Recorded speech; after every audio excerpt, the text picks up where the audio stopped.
आम्ही विद्यार्थी इथे एकत्रित आलोय म्हणून काय ना सोनम वांगचुक सरांसोबत जे झालंय ते चांगलं नाही झालंय। त्यांच्यासोबत डिटेक्शन झालंय। आम्ही त्यासोबत जे झालंय त्याच्याबद्दल बोलायला आलोय आणि तुम्ही आम्हाला सांगून द्या म्हणजे आम्ही काय करायचंय का शिक्षण पुढे घ्यायचं का नाही घ्यायचं ते सांगून द्या आणि धर्मेंद्र प्रधान सरांचा राजीनामा घ्या लायकच म्हणायचं हिजबाशे। गेल्या 22 दिवसापासून जंतर मंतरवर जे आंदोलन चालू होतं सोनम वांगचुक साहेबांचं, तर त्याला पोलिसांनी ज्या पद्धतीने अमानुषपणे त्यांना उचलून नेलं, पडद्याआड त्यांना ज्या पद्धतीने शिवीगाळ केली गेली, या सगळ्या गोष्टीचा निषेध करण्यासाठी व नीट परीक्षेच्या गॅझेटमध्ये वेगळे मार्क व याच्यावर वेगळी मार्क, मार्कशीटवर वेगळी मार्क, हा जो घोळ आहे ह्या घोळाला कुठेतरी न्याय भेटला पाहिजे। कारण विद्यार्थी वर्षभर परीक्षेचा अभ्यास करतो आणि अभ्यास केल्यावर त्याला जर डबल परीक्षा द्यावी लागली तर त्याचं कुठेतरी मानसिक संतुलन ढासळतं।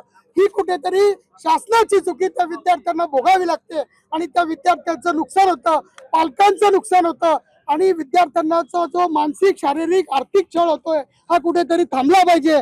यासाठी जे असलेलं सरकार आहे, हा जो असलेला शिक्षण मंत्री धर्मेंद्र प्रधान, हा निर्लज्ज सरकार त्या पदाला चिटकून आहे, त्याने राजीनामा द्यावा म्हणून आज आम्ही सगळ्या जळगावकरांच्या वतीने आंदोलन केलेलं आहे आणि त्या आंदोलनात जळगावकरांनी मोठा प्रतिसाद दिला, त्याबद्दल आम्ही त्यांचे आभारी आहोत।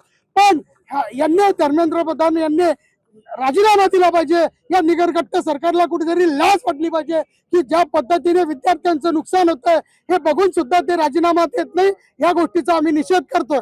पक्षीय किंवा जळगावकर नागरिकांच्या आंदोलनात शरद पवार गट देखील सहभागी झालेला आहे, काय आपली मागणी आहे? या ठिकाणी गेल्या 20-22 दिवसापासून जे आंदोलन जंतर मंतरवर चालू आहे त्याची कुठलीही दखल सरकारने घेतली नाही आणि सगळ्यात मोठं दुर्दैव की नीटचा पेपर फुटल्याच्या नंतर 13 विद्यार्थ्यांनी आत्महत्या केली। एकाने जरी आत्महत्या केली तरी या धर्मेंद्र प्रधानचा राजीनामा पाहिजे होता। 13 विद्यार्थी होणारे डॉक्टर भविष्यातले आज या ठिकाणी आत्महत्या केली तरी देखील राजीनामा दिला नाही, म्हणून त्या ठिकाणी सोनम वांगचुक सारखे लोक उपोषणाला बसले, त्यांना देखील त्या ठिकाणी अमानुष पद्धतीने त्रास दिला जातोय। अभिजित दिपकेला त्रास दिला जातो। या देशामध्ये लोकशाहीची हत्या केली जाते आणि म्हणून या ठिकाणी आम्ही त्याचा निषेध करण्यासाठी धर्मेंद्र प्रधानांचा राजीनामा मागण्यासाठी आलो आहोत।